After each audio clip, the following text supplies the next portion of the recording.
Just a couple of things for you all at the top. The president and his entire administration are continuing to engage closely with leaders on Capitol Hill about the need to act quickly on the American Rescue Plan so we can finish the job of getting $2,000 checks out to Americans, so we can get more vaccines in the arms of Americans, so we can get economic relief to families facing eviction or food insecurity, and so we can help reopen schools safely. We're encouraged that both Speaker Pelosi and Majority Leader Schumer are in full agreement about the need to move swiftly on the president's proposal, and the committee markups we'll see throughout the week are evidence of Congress acting on that expeditiously.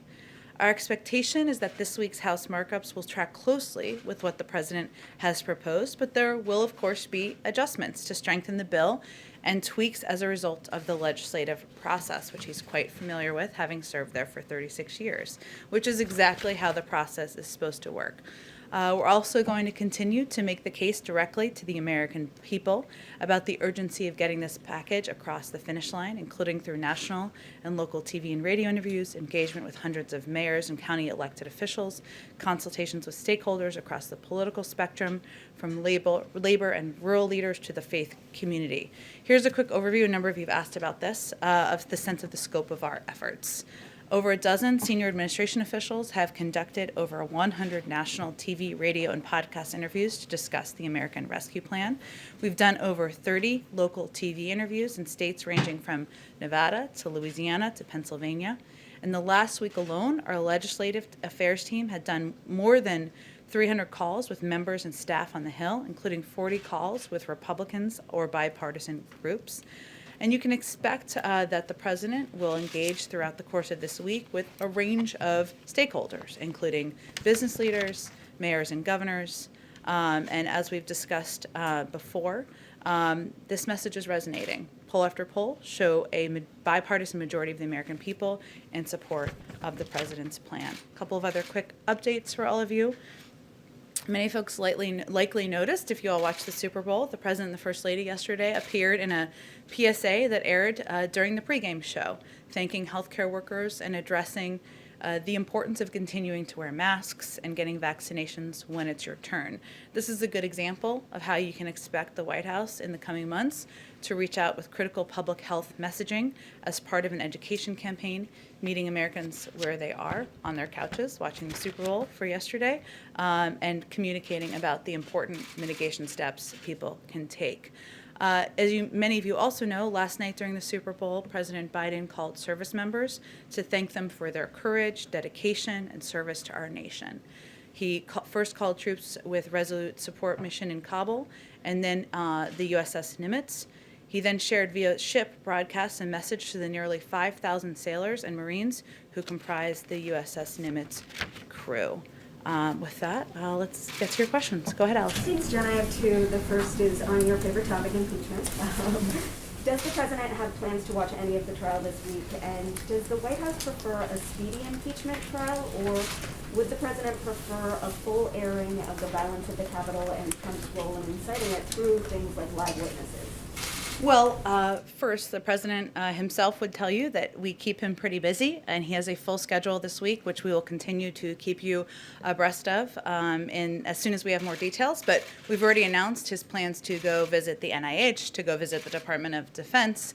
As I noted, he will be engaging with business leaders, mayors, and governors, and of course, continuing to make the case and have conversations with Democrats and Republicans directly about his hopes and plans for the American Rescue Plan moving forward as quickly as possible. So I think it's clear from his schedule and from his intention, he will not spend too much time watching the proceedings of any time over the course of this week. He will remain closely in touch with Speaker Pelosi, Leader Schumer, a range of officials on the Hill about his plan, and that's exactly what they want him to do, is to remain focused on that.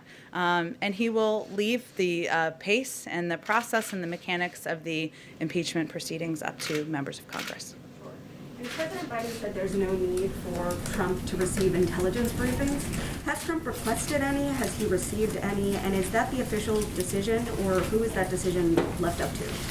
Well, the president said when asked that there was no need for him to receive them, and he referenced, of course, his erratic behavior, which I think many Americans would agree with him on. He was expressing his concern about former President Trump receiving access to sensitive intelligence. But he also has deep trust in his own intelligence team to make a determination about how to provide intelligence information if at any point the former president requests a briefing. So that's not currently applicable, but if he should request a briefing, he leaves it to them to make a determination. Go ahead. Oh, sorry, I've been meaning to go to Reuters next, so we'll go right to you next. Go ahead. Thank you so much. So you mentioned that there will be adjustments, or there could be adjustments to Sure. the ARP. One component of that was really important as far as the campaign promise was the $15 minimum wage. The president has already signaled that that may not make it into the full package. How important is that measure still to the White House, and how will you get it done? And then also the other thing that came up this weekend is looking at tweaking the level of who gets the stimulus checks. And Janet Yellen mentioned 60,000. Can you explain who gets left out, right? You know, if you get the 60, if you know, who is between the 60,000 and the 75,000? Sure. Well, in the first question, the president remains firmly committed to raising the minimum wage to $15. That's why he put it in his first legislative proposal, and he believes that any American who is working a full-time job, trying to make ends meet, should not be at the poverty level. And it's important to him that the minimum wage is raised. He was referring this weekend to, as you noted in your question, the parliamentary process. Obviously, it's the most likely path at this point is through a reconciliation process.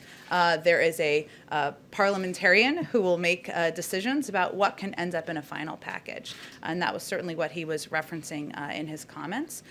In terms of what the options are, we'll see what the parliamentarian decides, and then we'll see what additional options are, but we're getting a little ahead of where we are at this point in the process. I'm sure we can continue to have a discussion about it in here. And then say your second question one more time. 60,000.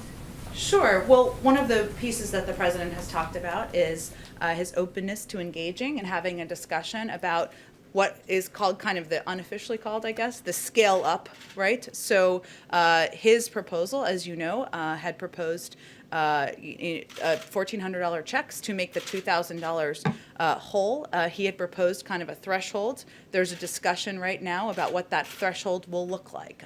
Conclusion hasn't been finalized. That will be worked through Congress. But either way, his bottom line is that families making $275,000, $300,000 a year may not be the most in need of checks at this point in time. But whatever the threshold is, there will be a scale up. So his view is that a nurse, a teacher, a firefighter who's making $60,000 shouldn't be left without any support or relief either. It's just a question of sort of where the scale up looks like, what it looks like in a final package. But it's still being negotiated at this point in time. Jen, if I could just ask you on the $15, you know, it doesn't make it much harder to get it through if you don't attach it to this COVID relief bill. I mean, does that really, and then the CBO is saying that in fact, if you did go through with it, that you know, it would lead to a 0.9% reduction in the number of jobs. Well, I heard about the CBO score as I was walking out here, so I haven't talked with our economic team about that specifically. And at this point in time, it's still working its way through the process in Congress, and the parliamentarian still has to make a determination about what will be in a final package. I promised I'd go to you first. Thanks, Jen. Next, I should say. Go ahead. Thank you. I have a couple questions on COVID, but I would like to start with Iran. Sure. President Biden said that the U.S. would not lift sanctions first and that Iran would have to stop enriching uranium before negotiations could resume. But since then, the Supreme Leader has said that the U.S. has to act first and roll back sanctions in order to re-engage. Is this a non-negotiable point for President Biden? And if so, how do you get out of this stalemate? Well, just to be very clear, the president never said that exactly. It was stated by the interviewer, Nora O'Donnell, who did the interview, and he didn't respond to the question. So the president's position is that if Iran comes back into full... I think if we were announcing a major policy change, we would do it in a different way than a slight head nod. But overall, his position remains exactly what it has been, which is that if Iran comes into full compliance with its obligations under the JCPOA, the United States would do the same, and then use that as a platform to build a larger and stronger agreement that also addresses other areas of concern. And that would, of course, be done with our P5+1 partners, as it was done when we were putting together the JCPOA in the first place. So what's the response response to Iran's argument that it was actually the U.S. that violated the JCPOA by abandoning it, and therefore it's the U.S.'s burden to re-engage? Well, those were actions of the former administration, as you know, and President Biden, of course, was a part of an administration that were advocating for the plan to be put together to begin with. But I think his position, the position of our national security team, and the position that he's been in discussion with our partners about, or I should say conveying to our partners, is that it's really up to Iran to come back into full compliance and with its obligations under the JCPOA. And at that point, we could move the discussion forward. Thank you. And Sure. COVID, can you talk about the concrete steps the administration's doing to target and stop the spread of the variants we keep hearing about? Does that include surging vaccines to areas impacted like South Florida or California with the B117 strain?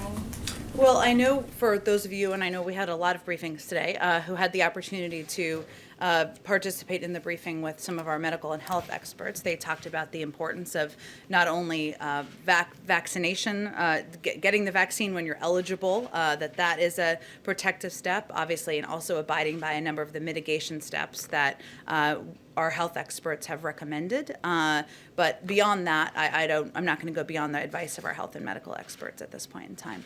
Go ahead, Caitlin. Two questions for you. One, on the minimum wage, you're saying it's up to the parliamentarian to make a decision about whether that can be included in here. Of course, we know Senator Sanders said they're still waiting on that, but technically the vice president could overrule the parliamentarian on this, and it hasn't happened in a long time, but is that an option the White House is considering? Would President Biden want Vice President Harris to overrule the parliamentarian to include this in this package? Well, I'm not aware of that being allowed. I'd certainly take you at your word. I think our view is that the parliamentarian is who is chosen typically to make a decision in a nonpartisan manner in terms of what can be included in a package that goes through reconciliation is the proper process for this to journey through. So when President Biden told CBS that he did not think it was going to survive, who had told him that it wasn't going to make it through likely? Well, the president was in Congress in the Senate for 36 years. Again, it still has not worked its way through the process, and that can take a bit of time, and we certainly defer to the parliamentarian and members of the House and of the Senate, I should say, to give you a better assessment of what the timeline looks like. Okay, I have another question on impeachment, but just to be clear. Sure. So if the parliamentarian says no $15 minimum wage, that's the decision the White House is going with? Well, let's wait and see what they say. And the president remains committed to raising the minimum wage. It's something he talked about on the campaign trail, something he firmly believes in as a person and as a leader, but there hasn't been a determination made at this point in time.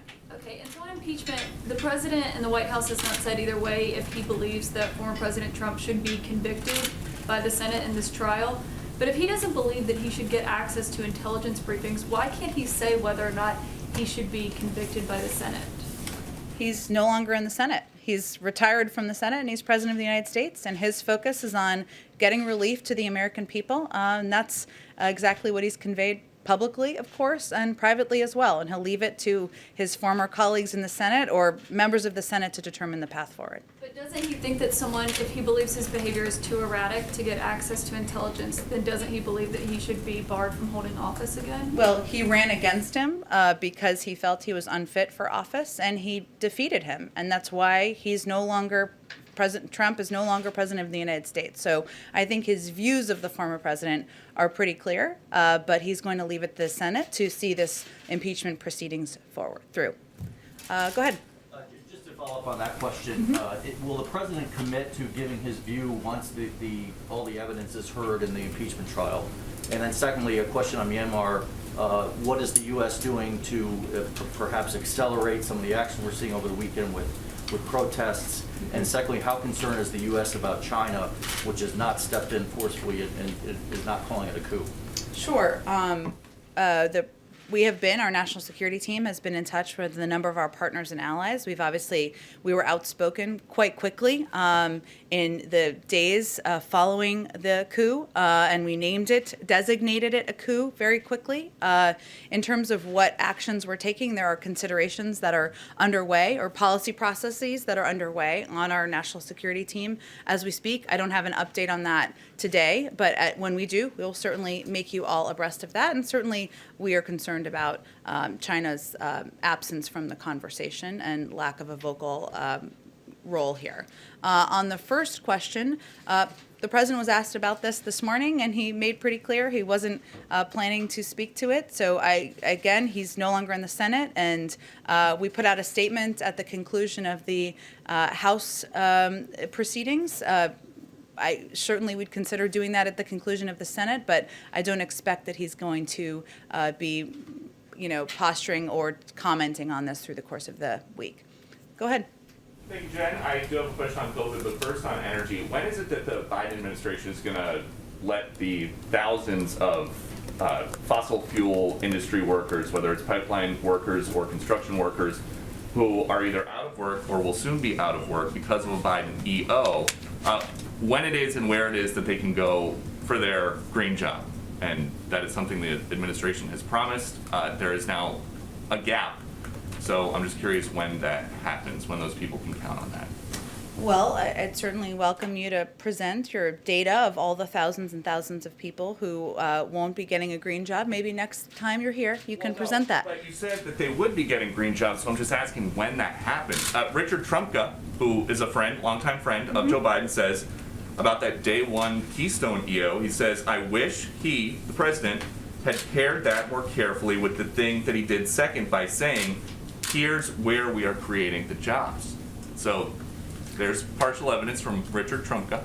Well, you didn't include all of his interview. Okay. Would you like to include the rest? So how about this? The Laborers International Union of North America said the Keystone decision will cost 1,000 existing union jobs and 10,000 projected construction jobs. Well, what Mr. Trumka also indicated in the same interview was that President Biden has proposed a climate plan with transformative investments in infrastructure and laid out a plan that will not only create millions of good union jobs, but also help tackle the climate crisis. And as the president has indicated when he gave his primetime address to talk about the American Rescue Plan, he talked about his plans to also put forward a jobs plan in the weeks or months following. And he has every plan to do exactly that. But there are people living paycheck to paycheck. There are now people out of jobs once the Keystone Pipeline stopped construction. It's been 12 days since Gina McCarthy and John Kerry were here, and it's been 19 days since that EO. So what are these people who need money now? When do they get their green job? Well, the president and many Democrats and Republicans in Congress believe that investment in infrastructure, building infrastructure that's in our national interests and that boosts the U.S. economy, creates good-paying union jobs here in America and advances our climate and clean energy goals are something that we can certainly work on doing together. And he has every plan to share more about his details of that plan in the weeks ahead. And then just a quick one on the stimulus. There's reporting that House Democrats are going to come out with a $3,000 per child stimulus for some eligible families. Is that something that the White House supports making a permanent benefit? Well, the president talked about this a bit on the campaign trail and the importance of child tax credits to help working families ensure they can make ends meet. This proposal is emergency funding, as I understand it. It's a central priority of his first legislative proposal to cut child poverty in half this year. And that's why he included a child tax credit in the American Rescue Plan. But that's, again, emergency funding and something that will help people get through this period of time. Okay, go ahead. A follow-up to Peter's question. Sure. What's this White House's stance on a universal basic income? This idea of the government giving out regular checks on a routine basis to Americans who might need it. I know that's been proposed by a number of people, including some on the presidential campaign trail. I don't have anything more for you on it. I'm happy to check with our economic team if that's something that they're looking at all. As a corollary to it, do you agree with the need that many on the Hill, and not just Democrats, are expressing that there ought to be these enormous, well, no, I won't say enormous, but $3,000 or $4,000 per child checks for families right now? as I tried to just indicate, I mean, the president supports the proposal that Representative Neal and others have put forward to ensure that there is money in the package that helps bring relief to families in the form of a child tax credit. That's something he certainly would support. Go ahead. Thanks, Jen. I have two questions. One of the other things that Secretary Yellen said yesterday is that the president is open to a mandate on family leave and child care. Is there a timetable on that?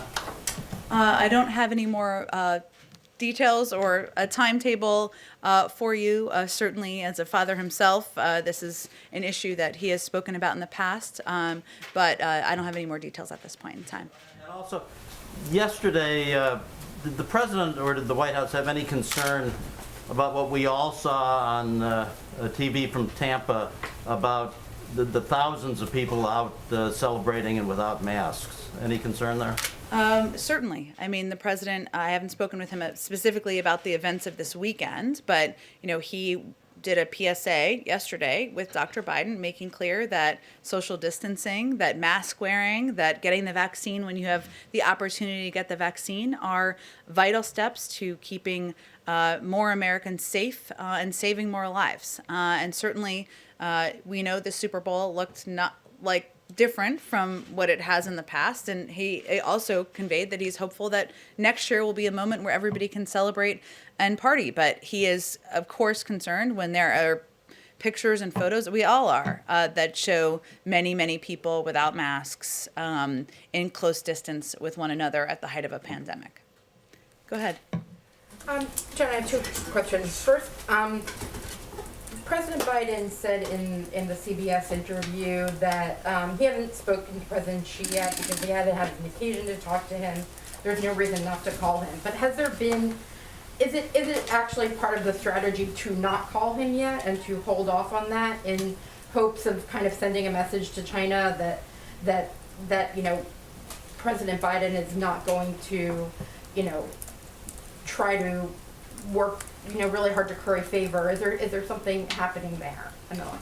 Well, part of our strategy is to consult closely with our partners and allies, and you saw we did readouts of these calls over the past week or so that the president spoke with the Prime Minister of Japan, he spoke with the Prime Minister of South Korea, he spoke with the Prime Minister of Australia, and China was, of course, an important topic of conversation during those conversations. He also discussed China in calls with his European allies thus far. So part of our strategy is certainly engaging with partners in the region and allies and doing those calls and engagements first, and also having consultations with Democrats and Republicans on Capitol Hill. I know I can't say this forever, but we've only been here 2.5 weeks. He has not called every global leader yet. He's not had engagements with all of them, and I'm sure he will do more of that in the weeks ahead. But he has spoken to President Putin, who is somebody who is not quite an ally. Certainly not. So, and that was more than a week ago at this point. So, yes, but he had that conversation in part because there was a timeline for New Start and the deadline that was approaching with New Start. And during that conversation, he made very clear that there are significant concerns the administration has about the reported actions of the Russian government. But for the most part, his other calls have been with partners and allies in the region, in Asia, and in Europe as well, at this point in time.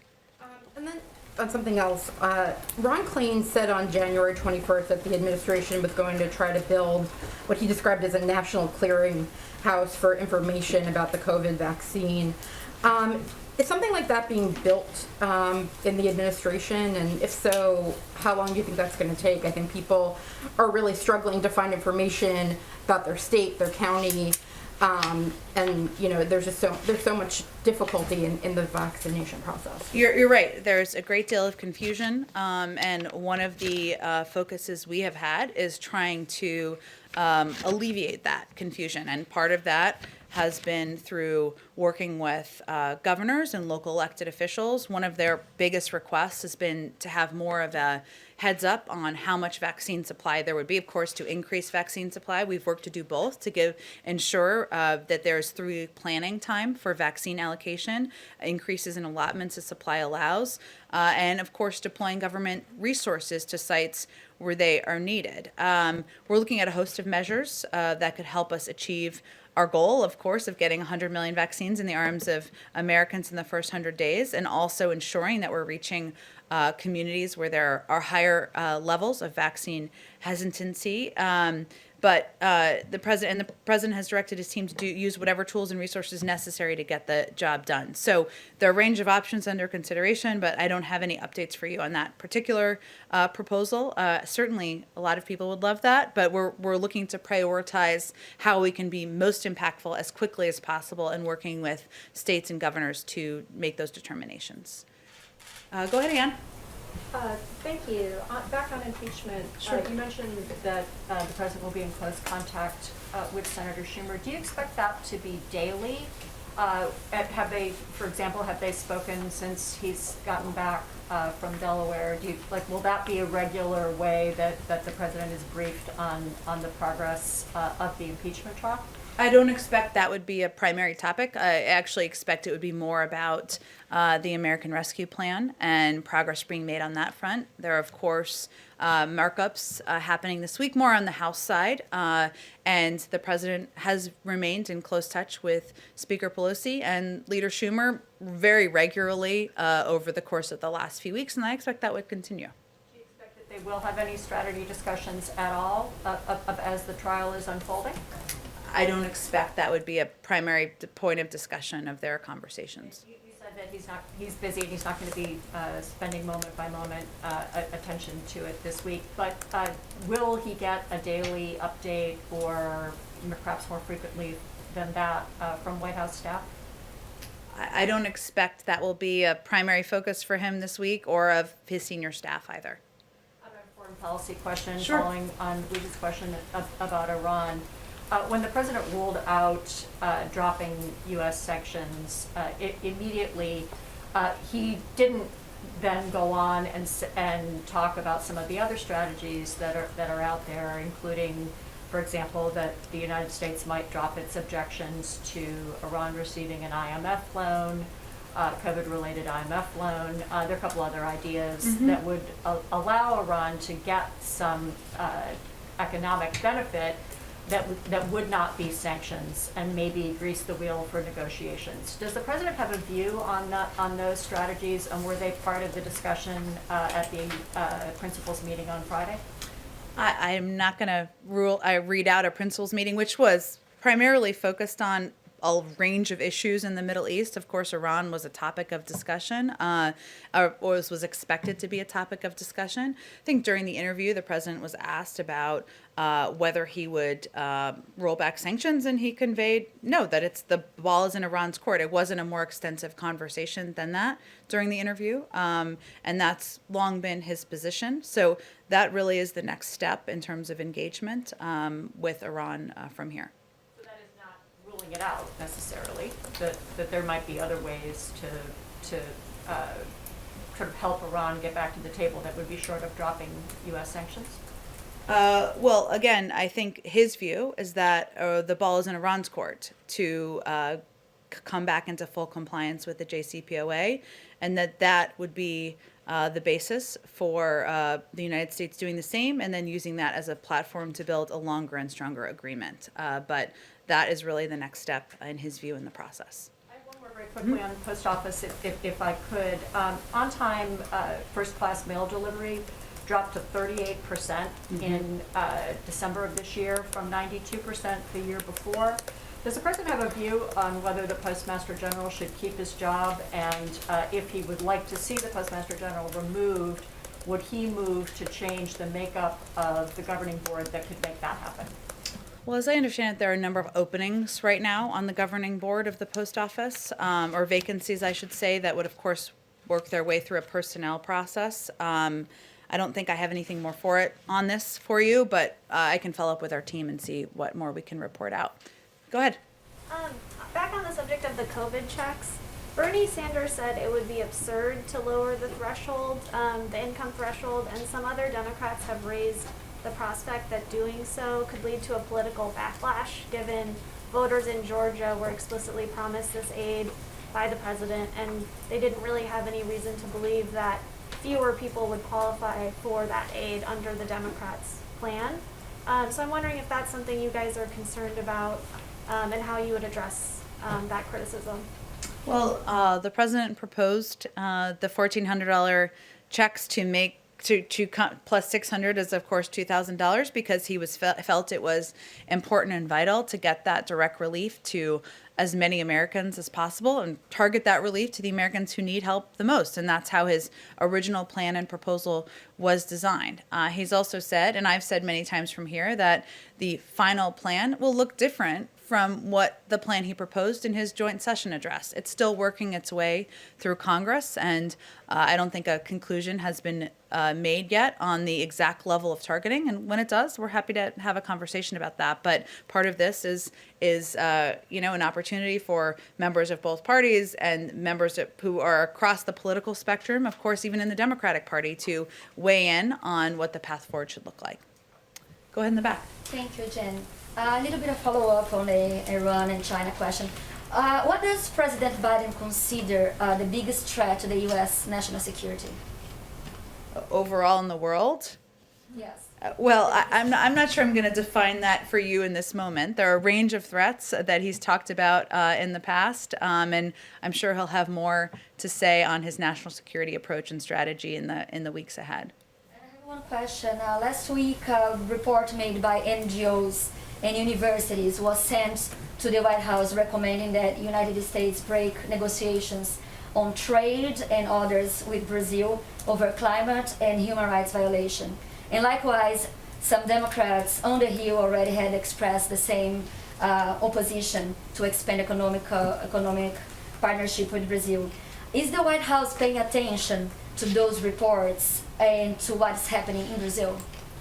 Oh, we certainly are paying close attention to what is happening in Brazil. Obviously, we share a vibrant partnership that spans 2 centuries of mutual interest and shared values. And we, have even announced in recent days, on February 5th, the United States government through USAID announced it has delivered an additional $1.5 million in emergency COVID response in Brazil. And we, of course, remain, closely engaged in what is a significant economic relationship. We are by far the largest investor in Brazil, including in many of Brazil's most innovative and growth-focused companies, and we'll continue to strengthen our economic ties and increase our large and growing trade relationship in the months ahead.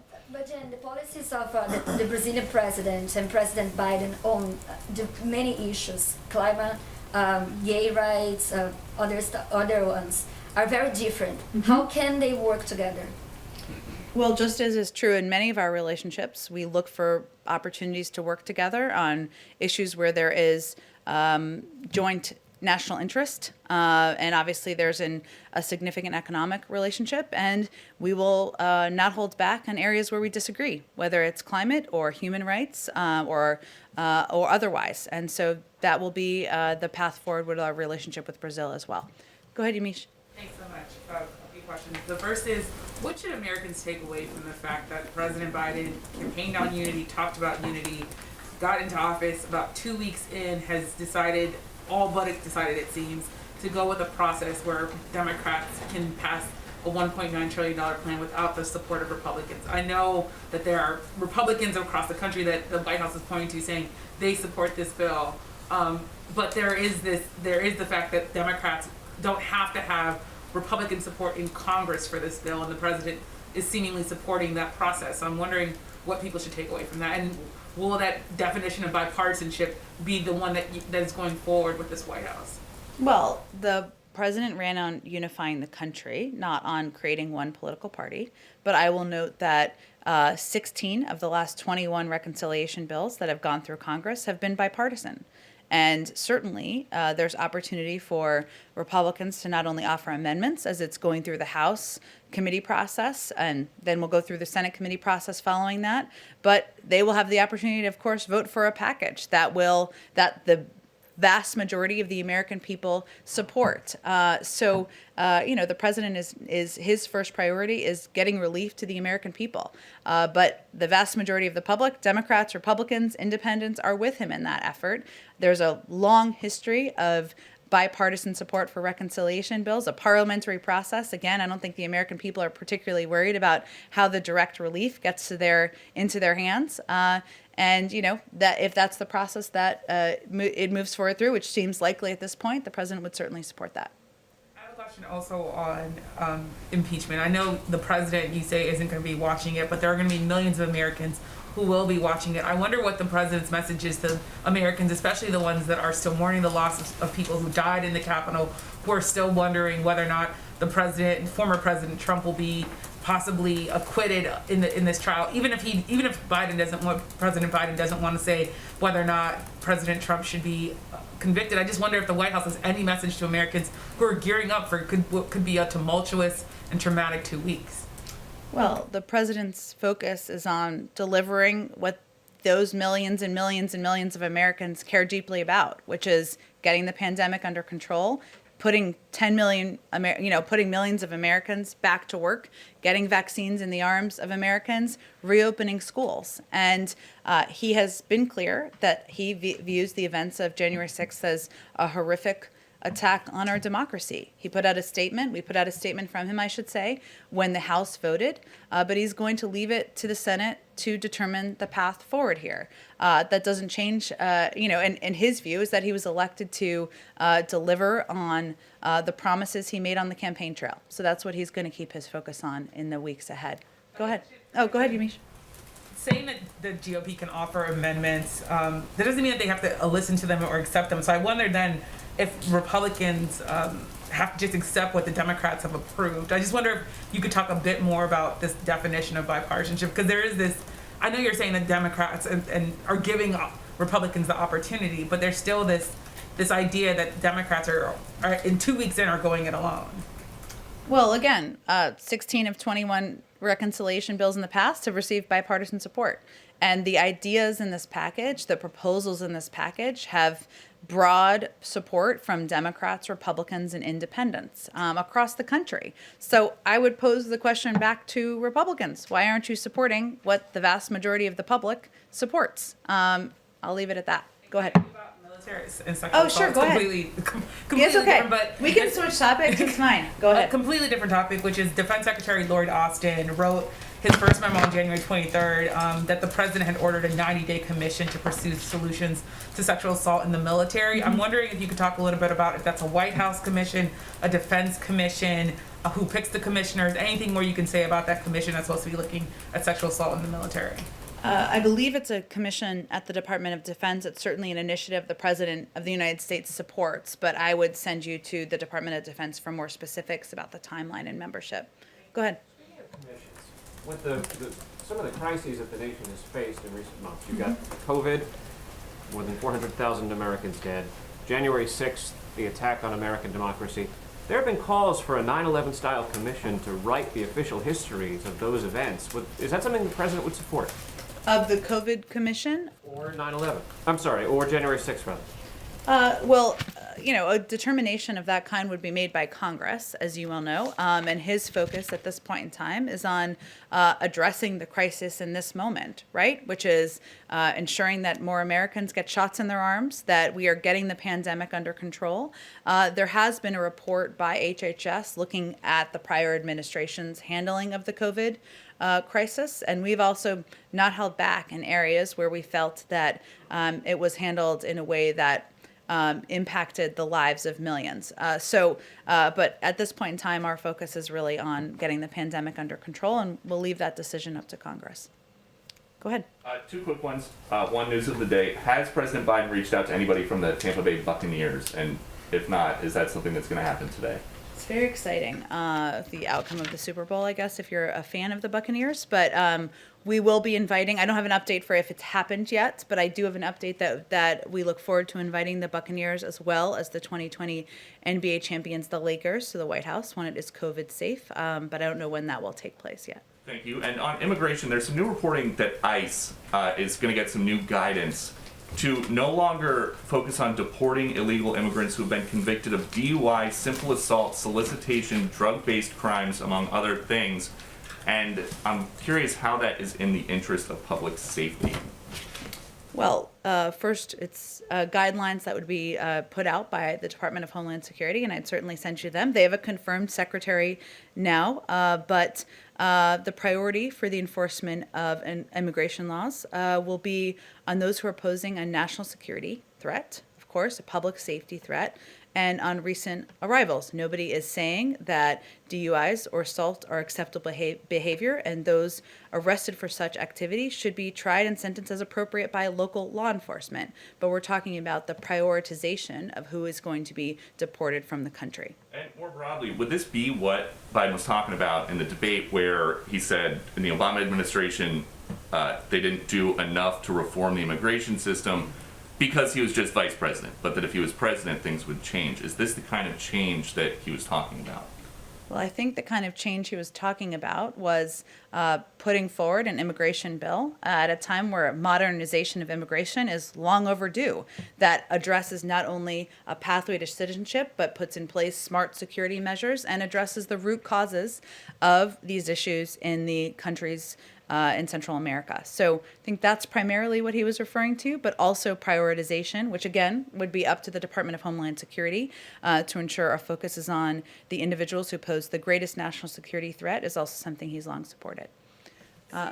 Go ahead, Caitlin. Sorry. You seem to be saying this, but I just wanted it to be clear. Yeah. Former President Trump has not requested any intelligence briefings, right?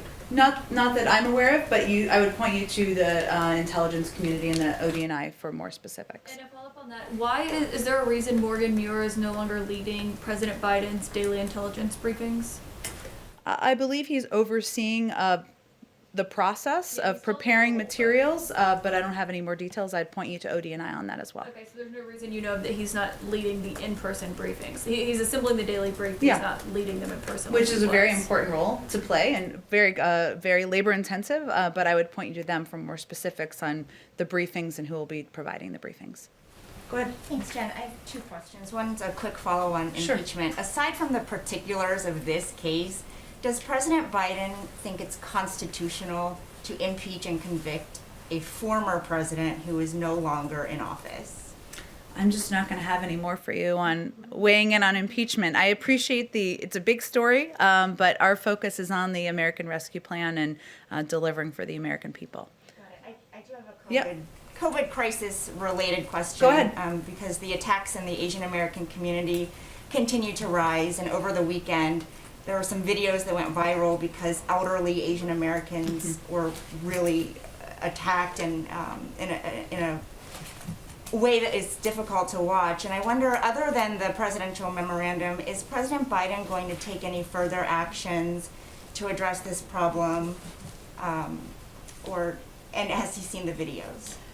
I'm not aware that he's seen the videos, but he is concerned about the discrimination against, the actions against the Asian American community, which is why he signed the executive order and why he's been outspoken in making clear that, attacks, verbal attacks, any attacks of any form are unacceptable, and we need to work together to address them. But obviously, the executive order is something he did very early in his administration. It's still early, but even earlier, because he felt it was so important to put a marker down. Is there anything more that can be done, like offer DOJ or FBI assistance to local law enforcement authorities? I mean, I'd certainly defer to, we would support, of course, additional action on a local level, a federal level, but I would send you to DOJ or FBI for any further specifics on that. Thank you, everyone. See you tomorrow. Thanks, Jen.